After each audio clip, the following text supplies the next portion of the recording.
Psychology में बहुत सी therapies होती हैं जिन्हें हम मेंटल डिसऑर्डर्स को ट्रीट करने के लिए यूज़ करते हैं। सीबीटी भी उनमें से एक है, कोग्निटिव बिहेवियरल थेरेपी। इसे हम टॉक थेरेपी भी कहते हैं। बहुत सी, जैसे हम बोलेंगे, it helps to manage mental condition like जैसे डिप्रेशन हो गया, एनजाइटी होगी, या फिर हमारी इमोशनल डिस्टर्बेंस हो गई, या फिर हमारे बहुत सी हमारी जो साइकोलॉजिकल प्रॉब्लम्स होती हैं, बायोपोलर हो गया, ईटिंग डिसऑर्डर्स हो गए, या इंसोम्निया हो गया, और भी बहुत सारी प्रॉब्लम्स है, सिजोफ्रेनिया हो गया। इन सब में हम सीबीटी यूज़ करते हैं। ओसीडी हो जाता है या फिर एडीएचडी होता है, तो इन सबको हम ट्रीट करने के लिए सीबीटी को यूज़ करते हैं।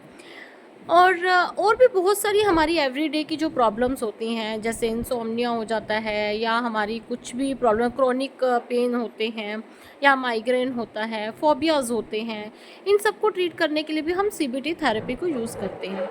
It's not a very one और two session therapy, it's a long process. At least हमें 12 to 20 सिटिंग्स लेनी पड़ती हैं इसके लिए। कभी कभी उसके बाद भी पेशेंट को जब आराम नहीं आता है तो उसको और भी ज़्यादा उसको लेनी पड़ती हैं, सिटिंग्स लेनी पड़ती हैं। तो इसमें सबसे मेनली क्या रहता है ना, जो आपका साइकोलॉजिस्ट होता है उसके ऊपर आपका ट्रस्ट करना बहुत ज़रूरी होता है। ये एक प्रोसेस होती है इसमें, जैसे कि आपकी प्रॉब्लम को पहले समझा जाता है, फिर उससे रिगार्डिंग आपसे क्वेश्चंस किए जाते हैं। उन क्वेश्चंस के बेस पे आपके लिए एक प्रॉपर प्लान तैयार किया जाता है, सो दैट कि आपका जो माइंड जो नेगेटिव हो चुका है, जो चीज़ों को लेके वो नेगेटिव थिंकिंग से चीज़ों को देखता है, उसको पॉजिटिविटी में कन्वर्ट करने के लिए आप इस थेरेपी को यूज़ करते हो। आपका माइंडसेट चेंज हो जाता है, चीज़ों को देखने का आपका नज़रिया बदल जाता है।